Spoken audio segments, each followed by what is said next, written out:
Διαμέρισμα 68 τετραγωνικών στο Δήμο Ηλίου, σύνορα με Μπουρνάζι. Πρώτο ορόφο με 2 προδωμάτια. Εδώ βλέπουμε το χώρο της κουζίνας, χώρος καθιστικού. Υπάρχει αυτονομία, θηροτηλεόραση, τέντες, πάρκινγκ, πιλωτής, αποθήκη. Ο χώρος της βεράντας, πολύ μεγάλη, με τέντες, όπως είπαμε. Γωνιακό, ανατολικό με συγκρινή προσανατολισμό.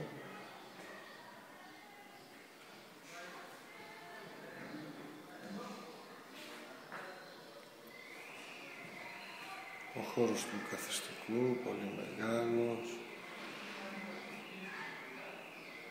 Και εσωτερικά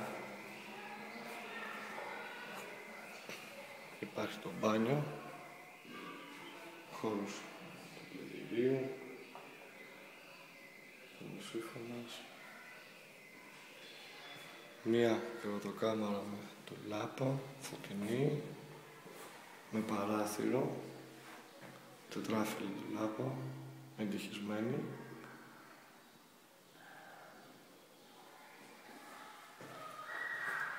Και η δεύτερη κρεβατοκάμαρα, η μεγαλύτερη, και αυτή με τετράφυλλη εντυχισμένη ντουλάπα και μπαλκόνι.